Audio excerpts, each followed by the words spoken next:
يا أيها الذين آمنوا استعينوا بالصبر والصلاة إن الله مع الصابرين ولا تقولوا لمن يقتل في سبيل الله أموات بل أحياء ولكن لا تشعرون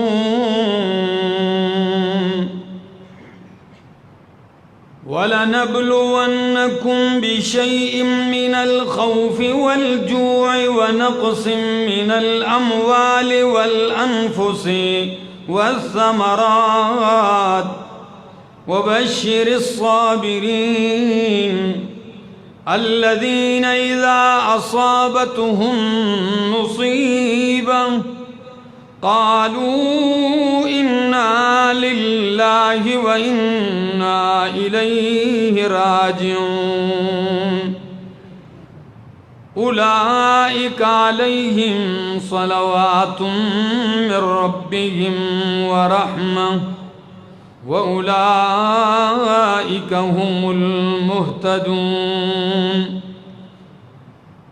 وقال النبي صلى الله تعالى عليه وسلم الحسن والحسين سيدا شباب أهل الجنة سبحان ربك رب العزة عما يصفون وسلام على المرسلين والحمد لله رب العالمين۔ انتہائی قابل عزت، قابل احترام، ذی قدر بزرگوں، بھائیوں، عزیزوں، نوجوان ساتھیوں، السلام علیکم۔ دعا اور التجا ہے دربار الہی کے اندر اللہ مجھے حق سچ کہہ سکنے، سمجھا سکنے کی توفیق نصیب فرمائے، اور بعد ازاں مجھے اور آپ سب کو اس پر عمل پیرا ہونے کی بھی توفیق نصیب فرمائے۔ محرم الحرام کا مہینہ رواں دواں ہے، اور اسی مہینے کی یکم تاریخ کو خلیفہ ثانی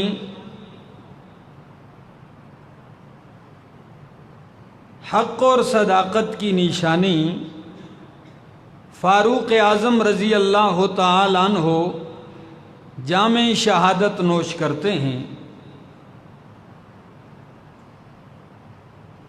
تو میں نے گزشتہ جمعہ میں ان کی سیرت کے چند پہلو آپ کے سامنے ذکر کیے۔ آج اس ہستی کا تذکرہ کرنے لگا ہوں جنہیں دنیا ریحانۃ الرسول، مظلوم کربلا، سیدنا حضرت حسین رضی اللہ تعالی عنہ، ان کی سیرت اور شان اور عظمت کے چند پہلو ذکر کروں گا، لیکن چونکہ حضرت حسین اور ان کے بڑے بھائی حضرت حسن رضی اللہ تعالی عنہما، ان دونوں کی عظمت کی باتیں تقریباً یکجا ہیں، ان کے مناقب اور ان کا تذکرہ عموماً ایک جگہ پر ملتا ہے۔ تو اس لیے میں نے مناسب سمجھا کہ آج کے اس مختصر سے وقفے میں آپ کے سامنے میں پیغمبر خدا امام الانبیاء محمد الرسول اللہ صلی اللہ تعالی علیہ وسلم کے ان دو نواسوں اور حضرت فاطمہ اور حضرت علی المرتضیٰ رضی اللہ تعالی عنہما کہ ان دونوں لخت جگر کا تذکرہ کروں۔ کمال کی بات یہ ہے کہ حضرت علی المرتضیٰ اور حضرت فاطمہ رضی اللہ تعالی عنہ کا نکاح ہوا، یہ ایک مستقل موضوع ہے. سال کے بعد تقریباً سن 3 ہجری، ہجرت کا تیسرا سال ہے، نبی کریم صلی اللہ تعالی علیہ وسلم تک پیغام پہنچتا ہے کہ آپ کا نواسا ہوا ہے، فاطمہ کو اللہ نے بیٹا دیا ہے. نبی کریم صلی اللہ تعالی علیہ وسلم چل کر آتے ہیں اور چل کر آ کے پوچھتے ہیں. یہ 15 رمضان المبارک سن 3 ہجری کی بات ہے، جب حضرت حسن مجتبی رضی اللہ تعالی عنہ پیدا ہوئے. حضرت فاطمۃ الزہراء رضی اللہ تعالی عنہ کے ہاں نبی کریم آتے ہیں تو پوچھتے ہیں، کہتے ہیں ارونی ابنی،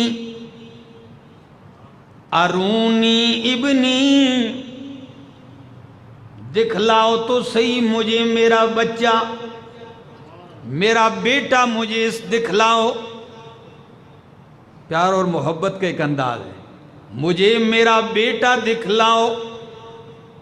ما سمیتموہ، تم نے نام کیا رکھا ہے میرے بیٹے کا؟ حضرت حسن کے متعلق فرمائے نام کیا رکھا ہے؟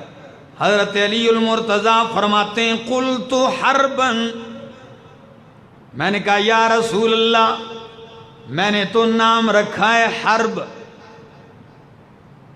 حرب بہادر جنگجو شخصیت کو کہا جاتا ہے، چونکہ علی المرتضیٰ کی فطرت میں بہادری تھی، آپ کے خون میں شجاعت شامل تھی، تو بیٹے کا نام بھی وہی بہادرانہ رکھا، حرب جنگجو.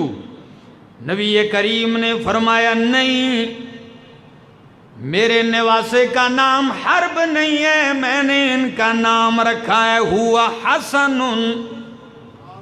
ان کا نام کیا ہے؟ حسن ہے. مسند احمد جلد 2 یہ حدیث موجود ہے. اور اسی طرح امام احمد ابن حنبل کی کتاب فضائل الصحابہ میں پھر نبی کریم، ایک دوسری حدیث کے الفاظ وہاں تھوڑی سی تبدیلی ہے، وہ بتاؤں وہ کیا ہے؟ وہ یہ نبی کریم نے پوچھا کہ تم نے میرے نواسے کا نام کیا رکھا ہے؟ تو والد نے کہا ہم نے تو اپنے چچا کے نام پہ نام رکھا ہے، حسن کا نام حمزہ رکھا اور حسین کا نام جعفر رکھا. کیا رکھا؟ امیر حمزہ کے نام پر حسن کا نام رکھا حمزہ اور حسین کا نام جعفر رکھا. نبی کریم صلی اللہ علیہ وسلم فرماتے ہیں فقال انی امرت ان اغیر اسم ہذین، مجھے حکم دیا گیا کہ میں ان کے نام تبدیل کر دوں. فسماہما حسنا وحسینا، نبی کریم نے ان کے نام حسن اور حسین رکھ دیے. پہلی شان تو یہ ہے کہ نبی کریم کے نواسے ہیں اور نجیب الطرفین ہیں. کیا ہیں؟ یعنی ماں کی طرف سے بھی ہاشمی اور باپ کی طرف سے بھی ہاشمی ہے. نجیب الطرفین ہیں، نبی کریم کے جگر کے ٹکڑے ہیں. پھر فضیلت یہ کہ نام بھی پیغمبر نے خود تجویز کیا. اور ایک عالم ہیں عرب کے دکتور عبد الکریم ابن ابراہیم، وہ فرماتے ہیں اول من سمی بالحسن والحسین سبتان، روئے زمین پر سب سے پہلے جو 2 نام حسن اور حسین رکھے گئے ہیں یہ نبی کریم کے ان 2 نواسوں کے نام ہیں. ان سے پہلے حسن اور حسین نام کا کوئی نہیں گزرا. یہ نام اللہ نے انہی کی قسمت میں رکھے. اللہ اکبر. اچھا یہ تو پہلا مرحلہ. دوسرا مرحلہ جب بچہ پیدا ہوتا ہے 7ویں روز یہ نام بھی رکھا اور نبی کریم نے خود اپنے نواسوں کے کان میں اذان دی. جب حضرت حسن پیدا ہوئے نبی کریم نے خود جا کر کان میں اذان دی. واہ شان کیا عظمت ہے جن کے کانوں میں سب سے پہلے میرے محمد کی آواز گونجی ہو. اور وہ بھی کیا؟ اللہ اکبر اللہ اکبر. سب سے پہلے اللہ کی عظمت اور بڑائی ان کے کانوں میں گونجتی ہے. نام میرے پیغمبر نے رکھا، اذان اور اقامت میرے پیغمبر نے کہی. تیسرا مرحلہ ہوتا ہے عقیقہ کا. مسنون عمل ہے. لڑکا پیدا ہو تو 2 بکریاں، اور اگر لڑکی پیدا ہو تو 1 بکری. پھر لڑکے کے لیے مذکر اگر بکروٹے مل جائیں وہ زیادہ پسند کیے جاتے ہیں. تو نبی کریم صلی اللہ تعالی علیہ وسلم 7ویں روز خود اپنے نواسوں کے عقیقے بھی کیے. رأیت رسول اللہ صلی اللہ علیہ وسلم، حضرت ابو رافع فرماتے ہیں میں نے دیکھا کہ نبی کریم نے حضرت حسن کے کان میں اذان دی، اور پھر جب عقیقہ کے دن آئے تو آپ نے خود اپنے نواسے کی طرف سے عقیقہ بھی کیا. حضرت حسن کی طرف سے بھی اور حضرت یہ ایک دن پیدا نہیں ہوئے، لیکن چونکہ دونوں کے ساتھ طریقہ کار ایک رہا. ورنہ حضرت حسن سن 3 ہجری 15 رمضان المبارک، اور 1 سال بعد سن 4 ہجری شعبان کے مہینے میں حضرت امامنا فی الدین سیدنا حسین رضی اللہ تعالیٰ عنہ پیدا ہوتے ہیں. تو جس طرح حسن کے کان میں اذان، حسین کے کان میں اذان، جس طرح ان کا 7ویں روز عقیقہ، اس طرح ان کا بھی 7ویں روز عقیقہ کیا. اور نبی کریم نے حکم دیا کہ 7ویں روز ان کے بال اتارے جائیں، سر کے بال اتار جائیں، سر کے بال مونڈ دیے جائیں، اور پھر ان کا وزن کیا جائے. تو جتنا وزن ان کا چاندی کے برابر ہوگا اتنے وزن کی چاندی صدقہ کر دی جائے. یہ اسلام کا ایک طریقہ کار ہے. نبی کریم صلی اللہ تعالی علیہ وسلم کے نواسوں کا یہ آغاز ہے دنیا میں آنے کا. نبی کریم کی محبت دیکھیے. اور آپ کو یہ بھی بتاؤں، حضرت حسن ناف سے اوپر چہرے تک، سر سے ناف تک نبی کریم کے مشابہ اولاد میں ایسے ہوتا ہے. کوئی ماموں کی شکل کا، کوئی چاچا کی شکل کا، کوئی دادے کی شکل کا، کوئی نانا کی شکل پہ چلا جاتا ہے. تو حضرت حسن رضی اللہ تعالیٰ عنہ اپنے نانا پر گئے، ناف سے چہرے تک، چہرے سے ناف تک، اور ناف سے نیچے کا وجود حضرت حسین کا میرے محمد کے مشابہ تھا. یوں سمجھ لیجئے کہ دونوں کو اکٹھا کیا جائے تو میرے پیغمبر کی صورت بن جائے.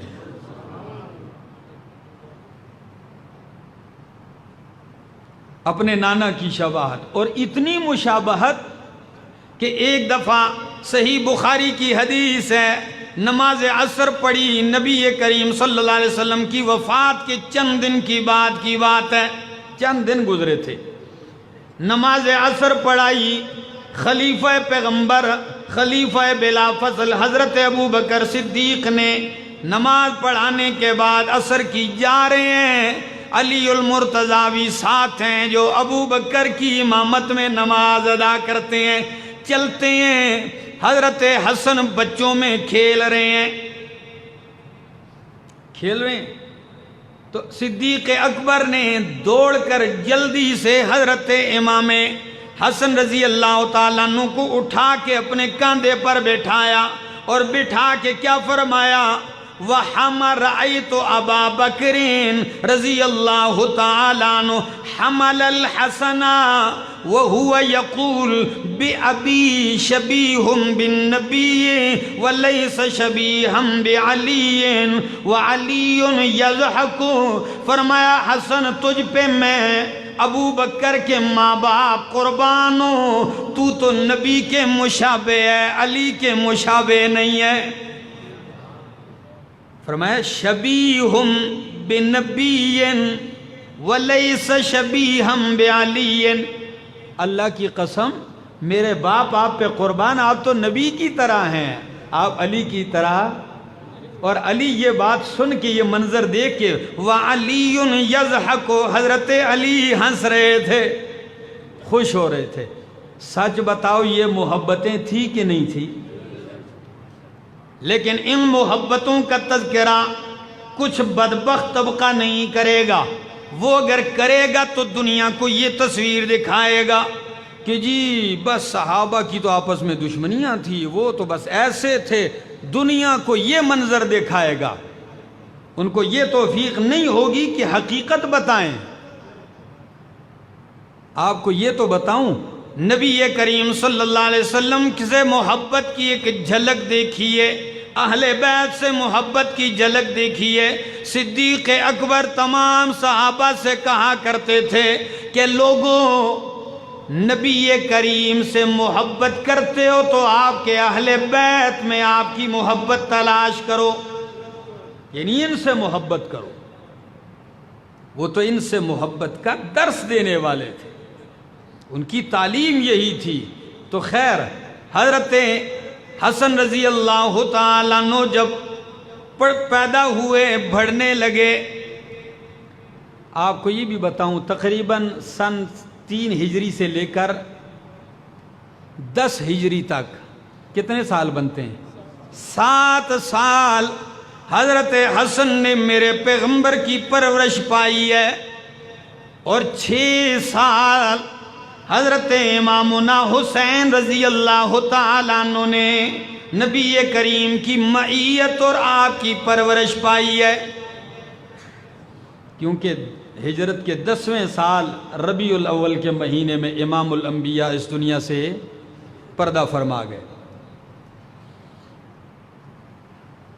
تو آپ کی وفات مقدس تک یہ عرصہ نبی کریم کی پرورش میں پاتے ہیں۔ اور محبت کی جھلک دیکھیے، حضرت ابو ہریرہ رضی اللہ تعالیٰ عنہ راستے میں آ رہے تھے، تو اچانک حضرت حسن رضی اللہ تعالیٰ عنہ مل گئے، تو حضرت ابو ہریرہ رک کے کہنے لگے، یا حسن، میں وہاں بوسہ دینا چاہتا ہوں جہاں میں نے محمد عربی کو دیکھا ہے آپ کو بوسہ دیتے ہوئے۔ میرا دل کرتا ہے میں اسی جگہ بوسہ دوں جہاں نبی کریم نے بوسہ دیا ہے۔ تو کیا قبل بطنک، رأیت رسول اللہ قبل بطنک فاکشف الموضع الذي قبل رسول اللہ حتی اقبلہ، قال وکشف له الحسن وقبل۔ تو حضرت حسن نے اپنے پیٹ سے قمیص اٹھائی، جدھر میرے محمد نے ہونٹ لگا کے رکھ کے بوسہ دیا، ابو ہریرہ نے وہی منہ رکھ کے بوسہ دے دیا۔ یہ محبتیں ہیں، یہ ان کی شان ہے۔ اور آپ کو علمیت کا بھی ایک اندازہ بتاؤں کہ حضرت حسن 7 سال نبی کی پرورش پانے والے، خلافت ابو بکر کا زمانہ پانے والے، فاروق اعظم کی خلافت کا زمانہ پانے والے، حضرت عثمان کی خلافت کا زمانہ پانے والے، صرف زمانہ ہی نہیں پایا ہری پور والوں، جب حضرت عثمان رضی اللہ تعالیٰ عنہ کو گھر میں قید کر دیا گیا، محاصرہ ہوا، تو بتاؤں آپ کے دروازے پر پہرے دینے والے حسن اور حسین تھے۔ آپ کے دروازے پر قصر خلافت پر پہرا دینے والے حسنین کریمین تھے۔ تو سچ بتاؤ، دشمن کے دروازوں پہ بندہ پہرے دیتا ہے کہ محبوب کے دروازے پہ؟ یہ کیوں نہیں بتایا جاتا؟ تو حضرت عثمان کا زمانہ پانے والے، پھر حضرت عثمان کی شہادت کے بعد حضرت علی المرتضیٰ جب مسند خلافت پہ آتے ہیں تو حضرت علی المرتضیٰ اپنے والد کی خلافت کا زمانہ پانے والے، ایسی شخصیت کے علم کا اندازہ لگائیے کتنی سطح ہوگی اس شخص کی علمیت کا، جو 7 سال نبی کی پرورش میں، خلیفہ اول کی سرپرستی میں، خلیفہ دوم کی معیت میں، خلیفہ ثالث کی معیت میں، خلیفہ رابع کی معیت میں رہنے والا شخص علم کے لحاظ سے کتنا ہوگا؟ اور یہی نہیں، ٹھیک ہے کبھی کبھی لوگ پرورش پاتے ہیں ماں باپ سے دور رہ کے پاتے ہیں، نہیں، دور نہیں، ان کی پرورش تو یہ ہے کہ نبی کریم خطبہ دے رہے ہیں مسجد نبوی میں، جمعے کا دن ہے، آپ منبر پر ہیں، صحابہ دیکھتے ہیں کہ حسنین کریمین کو سرخ رنگ کے جوڑے پہنے ہوئے، چھوٹے بچے تھے، سرخ رنگ کے جوڑے پہنے ہوئے، تو مسجد کی طرف آنے لگے اپنے نانا کو دیکھنے کے لیے، محبت جو تھی، تو گرتے پڑتے آ رہے ہیں، چھوٹے چل نہیں سکتے، بچے ہیں، تو نبی کریم نے جب 2-3 دفعہ نگاہ شفقت دیکھی کہ میرے بچے آ رہے ہیں، میرے نواسے آ رہے ہیں گرتے پڑتے، آپ نے خطبہ آدھے میں روک کر نیچے اترے اور دونوں کو اٹھایا اور منبر پہ اپنے ساتھ بٹھایا،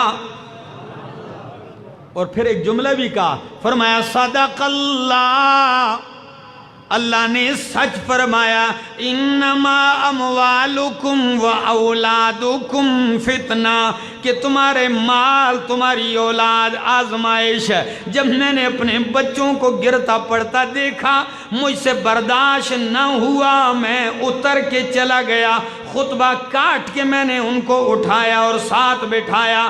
سچ بتاؤ ہری پور والوں، جو پیغمبر صحابہ اپنے نواسوں حسنین کو مسجد میں گرنے نہیں دیتے، گوارا نہیں کرتے، وہ محمد اپنے حسنین کا خون کیسے گوارا کرتے ہوں گے؟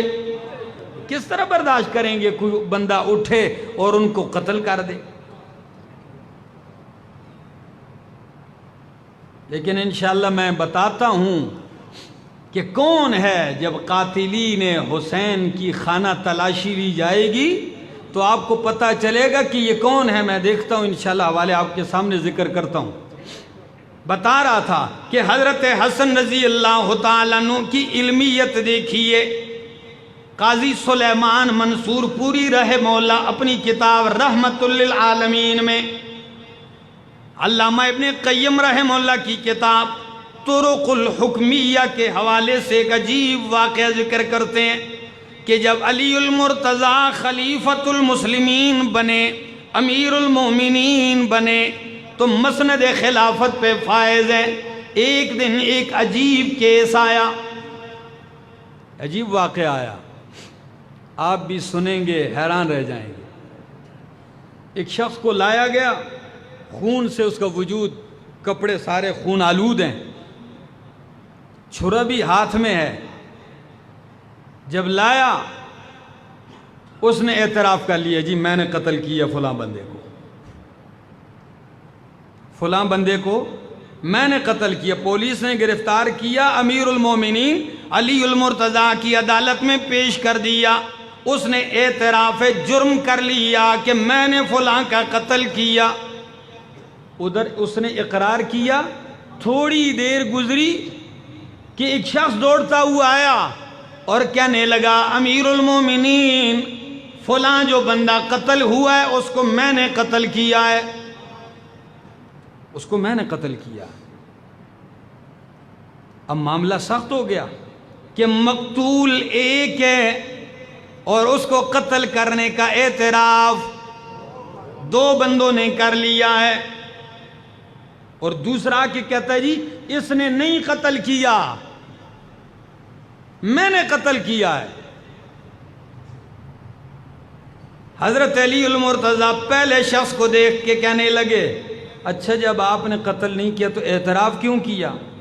وہ کہنے لگا امیر المومنین حالت ہی ایسی بن گئی، اگر میں اعتراف نہ کرتا تو میری بات کون سنتا؟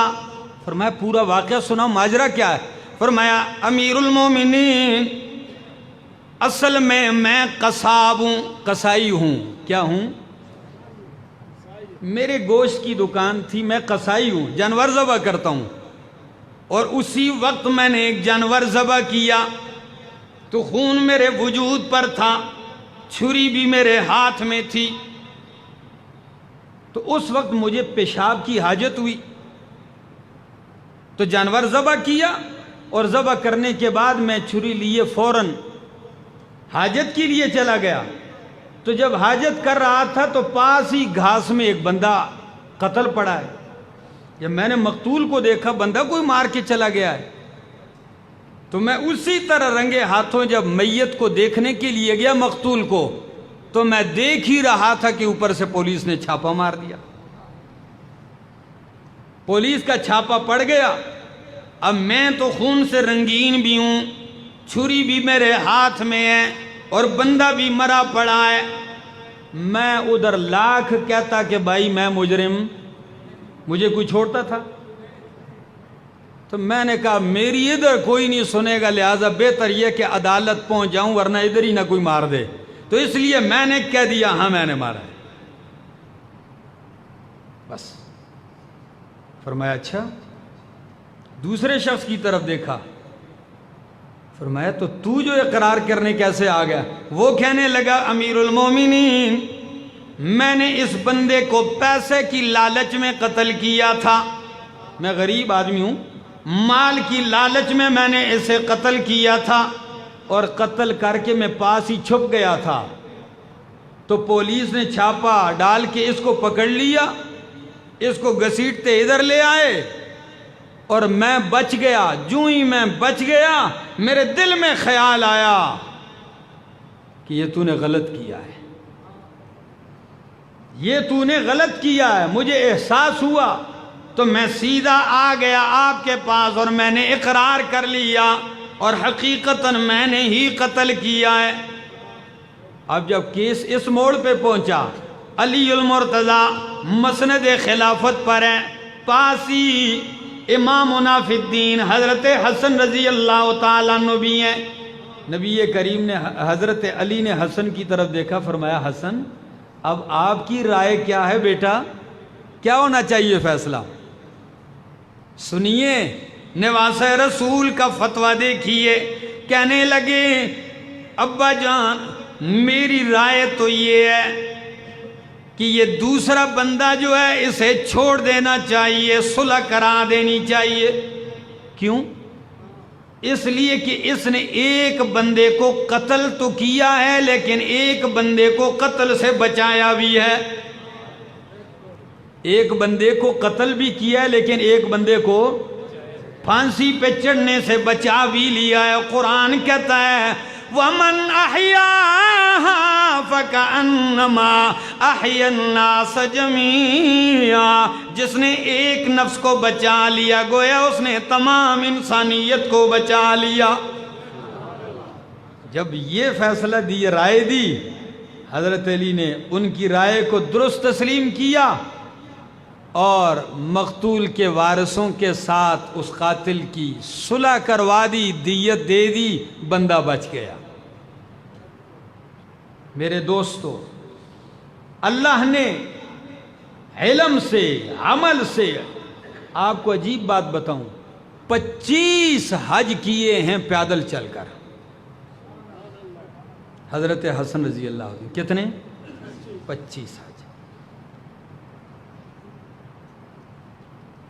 عابد، زاہد، تقوی، علم کا مجسمہ تھے، اور یہی حال حضرت حسین رضی اللہ تعالیٰ عنہ کا بھی ہے۔ تو یوں مختصر ذکر کرتا ہوں کہ حضرت حسن کی ولادت خلاصہ سن 3 ہجری 15 رمضان المبارک نبی کریم کے نواسے ہیں، حضرت فاطمہ کے بڑے بیٹے ہیں، نبی کی پرورش میں 7 سال گزارے ہیں۔ اور شادیاں کتنی کی ہیں؟ شادیاں ان کی تعداد تو معلوم نہیں، 11 بچے ہیں۔ کتنے؟ 11 بچے حضرت حسن رضی اللہ تعالیٰ عنہ کے، اور 1 بچی، اور آپ کی عمر 47 سال عمر پائی ہے۔ حضرت حسن نے 47 سال عمر پائی ہے۔ جنازہ مدینہ المنورہ اور تدفین جنت البقیع میں ہوئی ہے۔ جنازہ پڑھانے والے حضرت سعید بن عاص رضی اللہ تعالیٰ عنہ ہیں۔ سعید بن عاص کون ہیں؟ جو مدینہ کے گورنر تھے، امیر معاویہ رضی اللہ تعالیٰ عنہ کی طرف سے مقرر تھے۔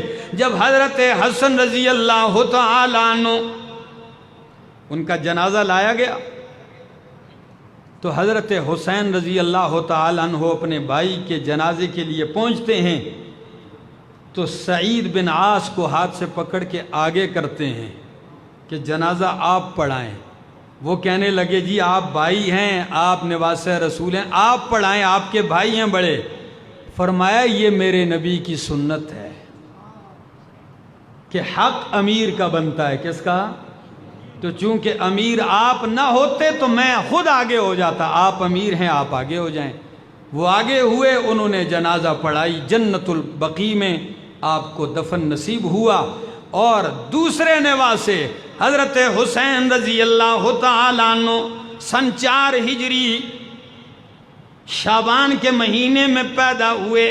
کان میں آذان نبی نے دی، نام نبی نے تجویز کیا، عقیقہ نبی کریم نے آپ کی طرف سے کیا، اور آپ نے عمر نبی کریم کی پرورش میں 6 سال پائی ہے، اور مکمل عمر آپ کی حیات مقدسہ 58 سال، کتنی؟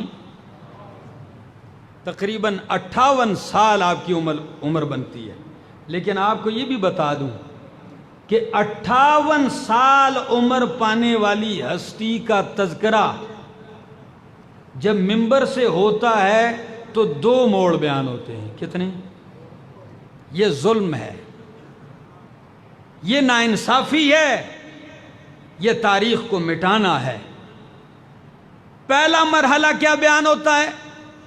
سارے خطباء کو دیکھو جی، نبی نے ان کو بوسہ دیا، نبی کی جھولی میں آئے، نبی کے کندھے پہ آئے، یہ بچپن کا۔ اور پھر یہاں سے چھلانگ لگائی جاتی ہے تو دوسرا تذکرہ کیا جاتا ہے کہ آپ کو کربلا میں کیا کیا گیا؟ شہید کیا گیا۔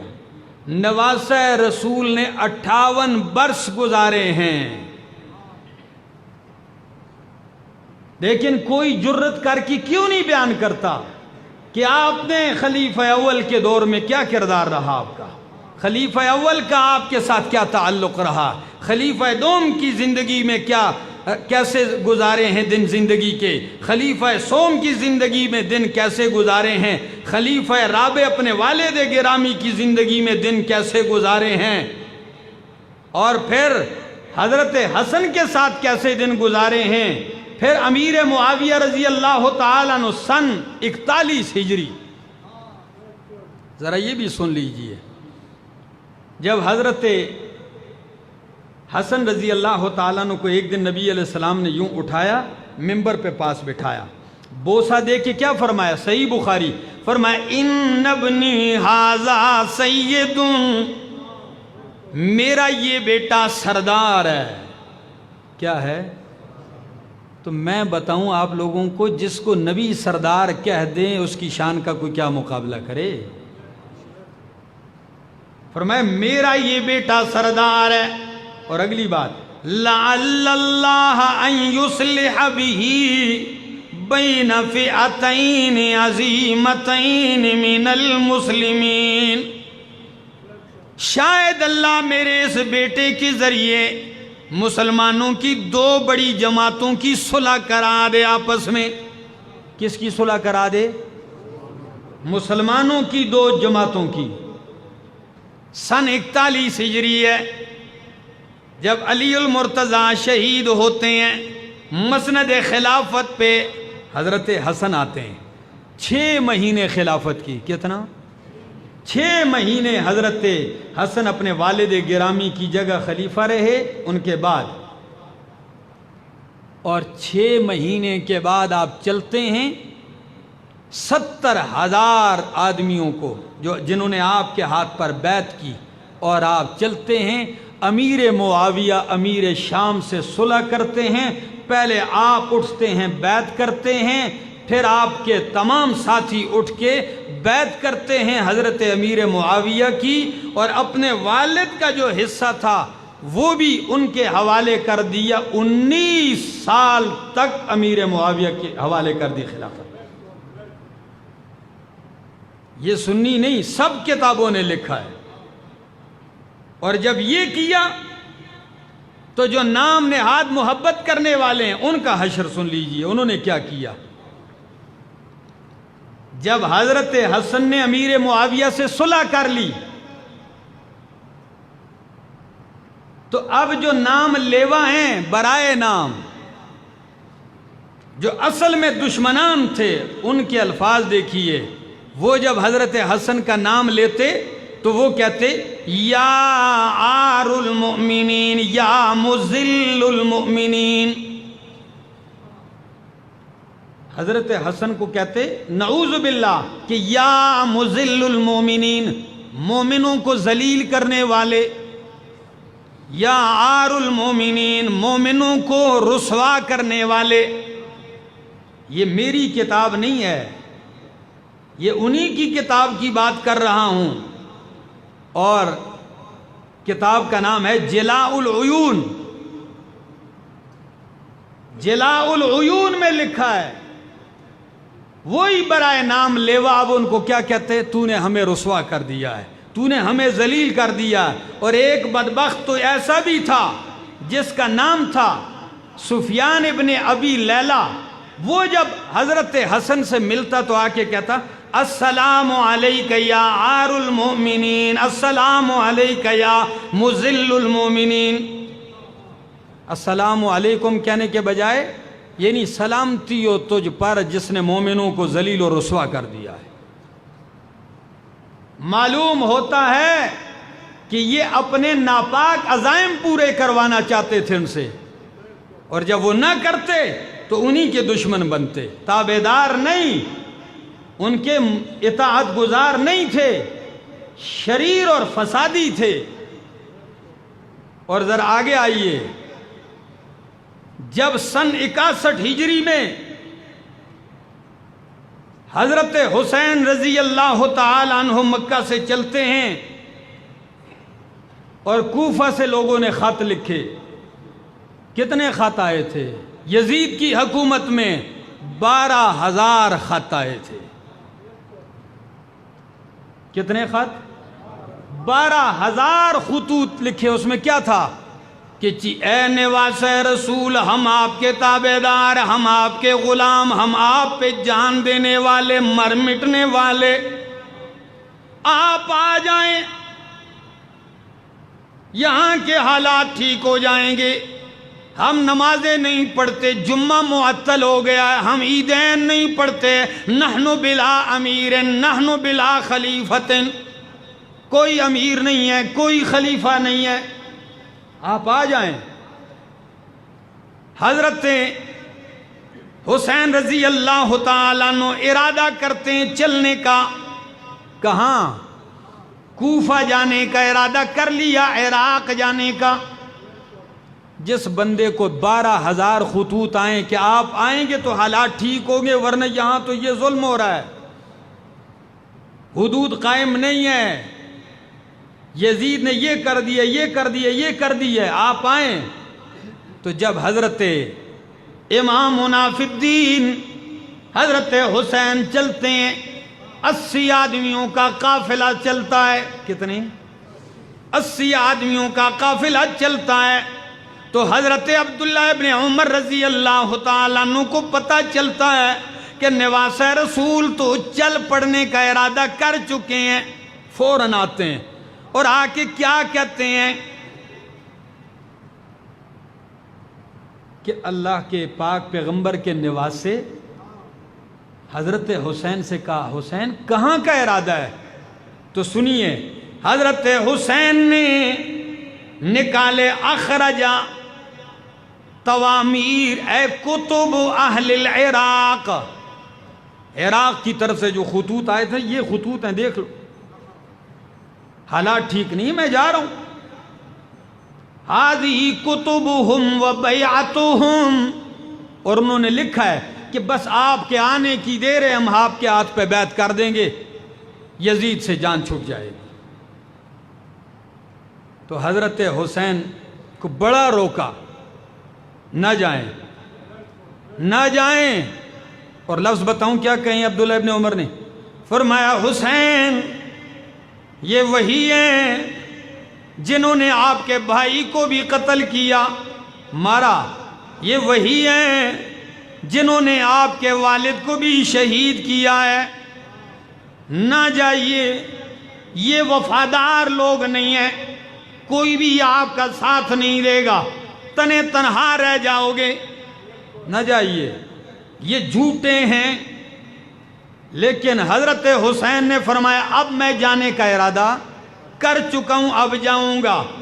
تو ذرا الفاظ پہ غور کیجئے، تو حضرت عبداللہ ابن عمر نے یوں گلے سے لگا لیا، حضرت حسین کو یوں گلے سے لگایا اور کیا فرمایا؟ استودعک اللہ من قتیل، بس آپ تو قتل ہونے جا رہے ہیں، میں تجھے اللہ کے سپرد کرتا ہوں۔ میں دیکھ رہا ہوں جن کی تاریخ ایسی ہے، آپ کو نہیں چھوڑ، چل پڑتے ہیں۔ اور امام شعبی یہ وہ تابعی ہیں جنہوں نے 500 صحابہ کو دیکھا ہے، وہ کیا فرماتے ہیں؟ وہ کہتے ہیں کہ ان سے عبداللہ ابن عمر نے کہا کہ ان اہل العراق قوم مناکیر، بڑے اوپرے لوگ ہیں، قتلوا اباکا وضربوا اخاکا وفعلوا وفعلوا وفعلوا، یہ ان کے کرتوت ہیں۔ آج بھی آپ ان پہ اعتماد کرتے ہیں، لیکن چل پڑتے ہیں۔ حضرت ابو سعید خدری بھی آتے ہیں، حضرت حسین سے کہتے ہیں نہ جائیے۔ حضرت عبداللہ ابن عباس رضی اللہ تعالیٰ عنہ، کون سے عبداللہ ابن عباس؟ ہری پور والوں سن لیجئے، حضرت عباس کے بیٹے ہیں۔ کس کے؟ حضرت عباس کے بیٹے ہیں، اور عباس میرے پیغمبر کا چچا ہے، ان کے بیٹے ہیں، علی المرتضیٰ کے چچا زاد بھائی ہیں، علی المرتضیٰ کے چچا زاد بھائی ہیں۔ تو حضرت حسین کے کیا ہوئے جی؟ او بولو، چچا ہوئے نا، حضرت حسین کے چچا ہوئے۔ اتنی علمیت کے باوجود سن لیجئے، جب بھی حسنین اور خاص کر جب بھی حضرت حسین سواری پہ سوار ہوتے تو حضرت عبداللہ ابن عباس، کون سے ابن عباس؟ حبر الامت جنہیں کہا جاتا ہے، امت کا بڑا عالم، کون سے ابن عباس؟ جنہیں ترجمان القرآن کہا جاتا ہے۔ جب حضرت حسین سواری پہ چڑھتے ہیں تو سواری کی رکاب حضرت عبداللہ ابن عباس تھام لیتے۔ رکاب جانتے ہو؟ جس میں بندہ پاؤں رکھ کے گھوڑے پہ سوار ہوتا ہے۔ سچ بتاؤ، کوئی بندہ گاڑی میں بیٹھے، آپ اس کے لیے کیا کھولیں؟ دروازہ کھولیں، آپ بیٹھیں، یہ عزت ہے کہ نہیں؟ تو لوگ پوچھ بھی لیتے کہ حضرت آپ تو ان کے بڑے ہیں، آپ تو ان سے بڑے ہیں عمر میں۔ فرمایا ان کی عزت، ان کی رکاب تھامنا میں اپنے اوپر رب کا انعام اور احسان سمجھتا ہوں۔ ان کی رکاب میں کیوں نہ پکڑوں جنہوں نے محمد عربی کے کاندھے پہ جو بیٹھے ہوں، جو آپ کی پشت پہ بیٹھے ہوں۔ وہ عبداللہ ابن عباس بھی آ کے کہتے ہیں حسین نہ جائیے، لیکن حضرت حسین نے کہا اتنے خطوط اب میں نہ جاؤں گا تو یہ فتنہ دفع نہیں ہوگا۔ چل پڑتے ہیں، حضرت حسین رضی اللہ تعالیٰ عنہ 80 آدمیوں کا قافلہ ہے. اللہ. ابن زیاد کے ساتھ جب آمنا سامنا ہوتا ہے، بلکہ اپنے جانے سے پہلے اپنے چچا زاد کو بھیجا، مسلم بن عقیل رضی اللہ تعالیٰ عنہ کو بھیجا، جائیے عراق میں کوفہ کے حالات دیکھیں، یہ لوگ ٹھیک کہتے ہیں. جب وہ گئے تو لوگوں نے 80,000 لوگوں نے ان کے ہاتھ پر بیعت کر لی. کتنے ہزار آدمیوں نے؟ تو حضرت مسلم بن عقیل نے کہا حسین بھائی آ جائیے، 80,000 تو میرے ہاتھ پر بیعت کر چکے ہیں، آپ آ جائیے، چلتے ہیں. لیکن امام حسین راستے پر ہیں کہ ادھر سے مسلم بن عقیل کی شہادت کی خبر آ جاتی ہے کہ 80,000 عاشقوں کے بیچ میں حضرت مسلم بن عقیل کو اتنی بے دردی سے شہید کیا گیا کہ وہ ایک ایک کے دروازے پہ جاتے ہیں کہ اللہ کے بندو تم نے بلایا تھا، مجھے پناہ تو دو. پناہ دینے والا کوئی نہیں تھا. وہ 80,000 بیعت کرنے والے کوئی اتا پتہ نہیں کسی کا، اور بدبختوں نے انہیں شہید کر دیا. لیکن دیکھ لیجئے جب خبر آتی ہے حضرت امام حسین کو مسلم بن عقیل کی شہادت کی تو کیا کیا؟ رونا پیٹنا ماتم شروع کیا؟ نہیں، ماتم کرنا، سینہ کو بھی کرنا، گریبان پھڑنا، نہ یہ میرے محمد کا شیوا ہے، نہ میرے محمد کے نواسوں کا شیوا ہے. جب چچا زاد بھائی کی مظلومانہ شہادت کی خبر آتی ہے تو کیا کہتے ہیں؟ اِنَّا لِلَّهِ وَإِنَّا إِلَيْهِ راجعون.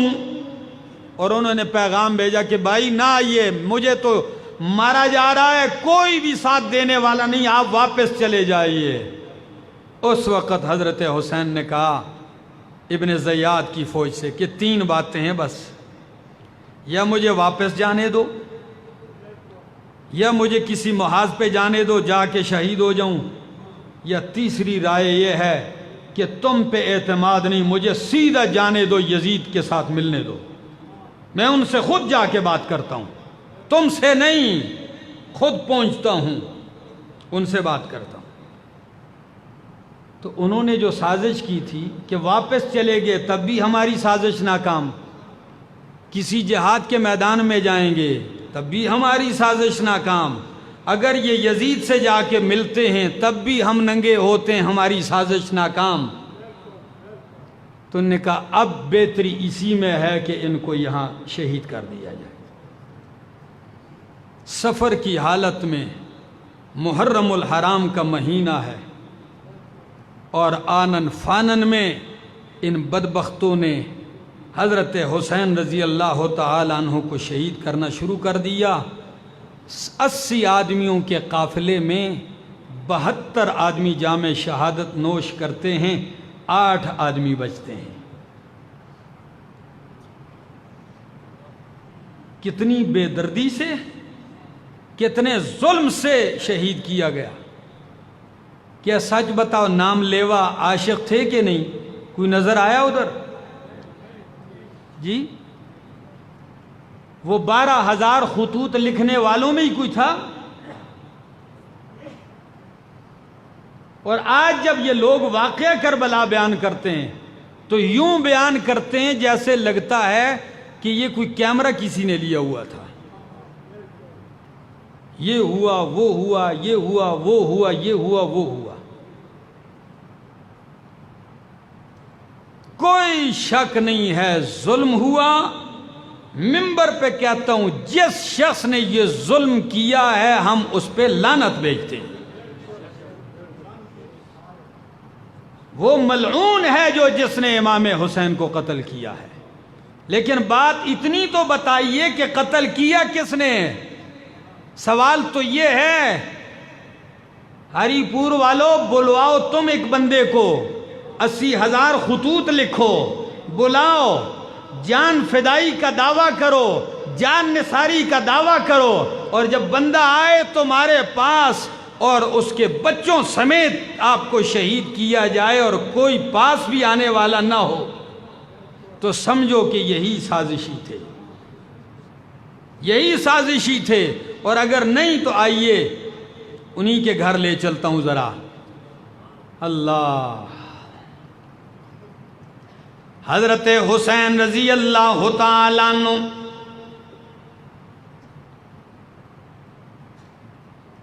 اہل عراق، کوفہ والے، اور ایک شیعہ مذہب کا ایک عالم ہے قاضی نور اللہ شوستری، وہ لکھتا ہے کہ کوفیوں کے شیعہ ہونے کے لیے کسی دلیل کی ضرورت نہیں، کوفی سارے شیعہ ہیں۔ کہتے ہیں ہاں، کوفیوں میں کسی کے لیے سنی ہونا اس کے لیے دلیل چاہیے۔ پھر خود ہی آگے کہتا ہے ہاں ان میں تو امام ابو حنیفہ بھی تو کوفی تھے، تو کہتے ہیں ایک کا دکا کوئی سنی ہو تو کوئی حرج نہیں، باقی اکثریت کس کی تھی؟ کہتے ہیں کوئی ایک کا دکا سنی ہو تو یہ کوئی ایسی بات نہیں، باقی سارے ہی جو ہے ہم شیعہ ہیں، کہتے ہیں کوفہ والے، عراق والے۔ پھر جب سارے تم تھے، بلوایا بھی، پھر اس طرح مظلومانہ ان کو شہید بھی کیا گیا، ساتھ نظر آنے والا بھی کوئی نہیں۔ 80 آدمیوں کا قافلہ آیا، 72 جام شہادت نوش کرتے ہیں، 12,000 خطوط لکھنے والوں میں 12 بندے بھی نظر نہیں آئے، وہ بیعت کرنے والے بھی نظر نہیں آئے۔ اور حضرت حسین جب لشکرگاہ پہنچتے تو ایک جملہ کہتے ہیں، جب حضرت حسین لشکرگاہ پہنچتے ہیں تو کیا کہتے ہیں؟ تم نے میرے باپ سے کون سی وفاداری کی ہے جو میرے ساتھ وفا کرو گے؟ یہ جملہ کہا، تم نے میرے بابا کے ساتھ کون سی وفا کی جو میرے ساتھ تم وفا کرو گے؟ جب لشکرگاہ کی طرف گئے تو ساتھ کوئی بھی نہ تھا، ساتھ کوئی بھی نہ تھا۔ یہ تاریخ جلاء العیون صفحہ 312، یہ میرے مذہب کی کتاب نہیں ہے۔ اور اگلی بات ذرا سن لیجئے، یہی کتاب اور ایک اور کتاب ہے، اس کا نام ہے ذبح عظیم، ذبح عظیم، سیرت حضرت حسین رضی اللہ تعالیٰ عنہ پہ لکھی گئی اور انہی کے گھر کی ہے۔ اس میں یہ لفظ ہے کہ قد خذلتنا شیعتنا، قد خذلتنا شیعتنا، ہمیں بے یار و مددگار کسی اور نے نہیں، اپنے شیعان نے چھوڑا ہے، ہمیں بے یار و مددگار تم نے چھوڑا ہے۔ اور اگلے الفاظ بھی سن لیجئے، حضرت امام حسین رضی اللہ عنہ فرمایا وَيْلَكُمْ يَا أَهْلَ الْكُوفَةِ، او اہل کوفہ تم تباہ و برباد ہو جاؤ۔ أَنَسِيتُمْ كُتُبَكُمْ وَعُهُودَكُمْ، کیا تم وہ اپنے خطوط بھول گئے ہو؟ أَنَسِيتُمْ كُتُبَكُمْ وَعُهُودَكُمْ، جو تم نے وعدے لکھے تھے آؤ، کیا وہ سارے بھول گئے ہو؟ آج تم کوئی میرا ساتھ دینے والا نہیں ہے۔ اور ایک لفظ تو یہ بھی تھا، حضرت زینب انہی میں بچنے والی تھی، حضرت زین العابدین، حضرت حسین کے بیٹے زین العابدین اسی قافلے میں بچنے والے تھے۔ کوئی کیوں نہیں بتاتا کہ جب بچے تھے تو کہاں گئے تھے؟ جب یہاں بچ گئے تھے 80 آدمیوں میں سے 72 شہید ہوتے، 8 بچتے ہیں، تو یہ جو 8 بچتے ہیں شہادت سے تو پھر یہ کہاں جاتے ہیں؟ یہ کوئی نہیں ذکر کرتا۔ کیوں؟ یہ ذکر کریں گے تو ننگے ہو جائیں گے، یہ ان کی سازش پکڑی جائے گی۔ تو زینب نے کوفہ میں کچھ لوگوں کو پیٹتا ہوا دیکھا، تو انہوں نے چھت پہ اوپر سے چڑھ کے کہا اچھا کہ اگر لَإِنَّهُمْ يَبْكُونَ عَلَيْنَا، اگر یہ ہم پہ رو رہے ہیں تو فَمَنْ قَتَلَنَا، ہمیں مارا کس نے ہے؟ پھر اگر تم روتے ہو تو ہمیں مارا کس نے ہے؟ کل ایک شخص نے مجھے ایک چھوٹا سا ویڈیو کلپ بھیجا، اس میں ایک کہتا ہے، ایک نے کہا تھا نا کہ ہم حسین کو شہید مانتے ہیں اور شہید جنت میں زندہ ہوتا ہے، تو ہم زندہ و جاوید کا ماتم نہیں کرتے۔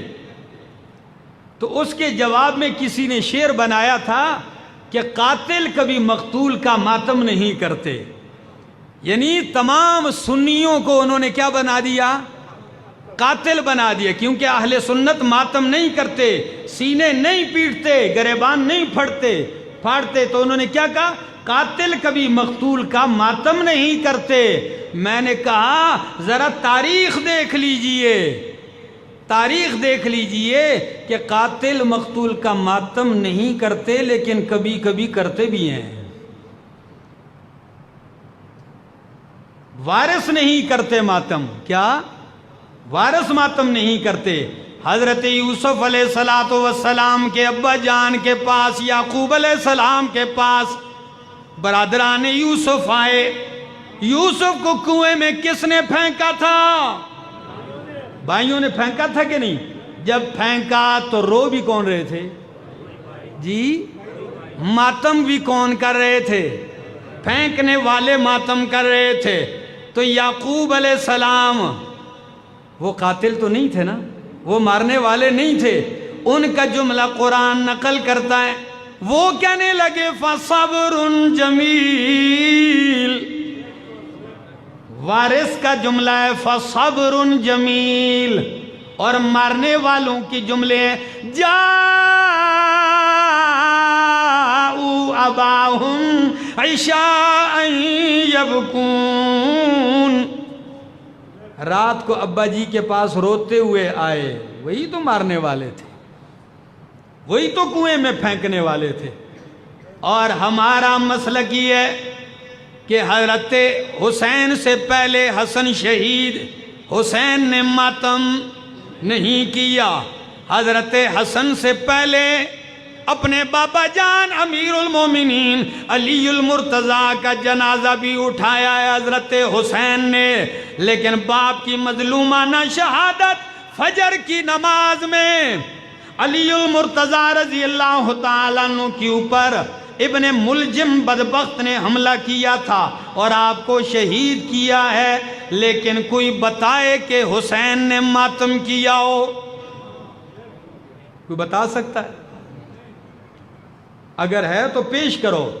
اور ان سے پہلے مظلوم مدینہ 40 دن کی پیاس برداشت کر کے جن کو قرآن کے پڑھتے ہوئے دوران تلاوت شہید کیا گیا، دور داماد پیغمبر عثمان کو، تو علی المرتضیٰ نے تو ان کا ماتم نہیں کیا۔ عثمان سے پہلے خلیفہ ثانی مصلی رسول پر مسجد رسول میں محراب رسول میں جامع شہادت نوش کرتے ہیں، تو نہ تو عثمان نے ماتم کیا، نہ علی نے کیا، نہ حسنین کریمین نے کیا ہے۔ اور ذرا اس سے پہلے جائیے، خود میرے محمد کے زمانے میں آپ کے چچا کے 11 ٹوٹے کیے گئے، لیکن میرے محمد نے مدینہ میں کوئی ماتمی جلوس کیوں؟ قرآن کی تعلیم یہ ہے کہ جب بھی اہل مومن، اہل ایمان کو تکلیف مصیبت پہنچتی ہے، قالوا انا للہ و انا الیہ راجعون، وہ یہ پڑھتے ہیں، وہ پیٹتے۔ اور نبی علیہ السلام نے فرمایا لیس منا من ضرب الحدود وشق الجیوب ودعا بدعوت الجاہلیہ، اس کا میرے ساتھ کوئی تعلق نہیں ہے جو گریبان پھاڑے، رخساروں کو پیٹے اور جاہلیت کے الفاظ کہے۔ ہمیں اسلام نے صبر سکھایا ہے۔ کیا سکھایا ہے؟ صبر سکھایا ہے۔ یہی دین کا طریقہ ہے، یہی اسلام کا طریقہ ہے۔ اور جن کو اپنے باطل مذہب کے لیے دلیل نہ ملے، ان کی دلیل پتہ ہے کیا ہوتی ہے؟ کہ جی پیٹنا ماتم جائز ہے۔ میں نے کہا اچھا کدھر لکھا ہے؟ جی بیچ قرآن میں لکھا ہے۔ میں نے کہا قرآن میں کدھر لکھا ہے؟ آخی جی جب حضرت ابراہیم علیہ السلام حضرت ابراہیم علیہ السلام کے پاس فرشتے آئے اور انہیں بچے کی بشارت سنائی، تو ان کی بیوی نے فسکت وجہا، اپنے پیشانی پہ یوں ہاتھ مارا، کہا آلد و انا عجوز، میں تو بوڑھی ہو گئی ہوں، کیا میری اب بھی اولاد ہوگی؟ تو کہتے ہیں سکت وجہا، انہوں نے پیشانی پہ مارا، کہا ماتم ثابت ہو گیا۔ کہا وہ الو، ادھر اولاد کی بشارت مل رہی ہے کہ اللہ آپ کو بیٹا دے گا، فرشتے دے رہے ہیں، انہوں نے صرف تعجب میں کہا اچھا، جس طرح عورت کی عادت ہوتی ہے، اچھا میں تو بوڑھی ہو گئی ہوں، کیا اب بھی میری اولاد ہوگی؟ اس سے کیا ثابت کر رہا ہے؟ اس سے ماتم زنجیر زنی ثابت کر رہے ہیں، ظلم کی بات ہے۔ پھر کہتے ہیں یوسف علیہ السلام کے اوپر 40 سال تک حضرت یعقوب ماتم کرتے رہے کہ قرآن میں نے کہا کدھر ہے قرآن میں؟ کہ قرآن کہتا ہے وَبْيَضَّتْ عَيْنَاهُ مِنَ الْحُزْنِ وَهُوَ كَظِيمٌ۔ میں نے کہا قرآن تو ایک آیت پڑھے گا وہ بھی غلط، قرآن کی آیت پوری نہیں پڑھ سکیں گے، یہ دشمن قرآن ہے تو قرآن ان کی زبان پہ کیسے جاری ہوگا؟ لفظ قرآن بتا رہے ہیں کہ یعقوب علیہ السلام آنکھوں کی بینائی میں، آنکھوں میں سفیدی تو آ گئی لیکن بے صبری نہیں کی، انہوں نے گریبان نہیں پھاڑے، سینہ کو بھی نہیں کی۔ میرے دوستو یہی مذہب ہے اسلام کا، یہی طریقہ ہے میرے محمد کا، اور یہی طریقہ ہے اہل بیت کا، اسی پہ عمل پیرا ہو جائیے، اور اللہ سے دعا ہے اللہ عمل کی توفیق عطا فرمائے، اللہ پیغمبر کی، اصحاب پیغمبر کی اور اہل بیت پیغمبر کی محبت نصیب فرمائے، اور اللہ انہی کی قدموں میں حشر نصیب فرمائے۔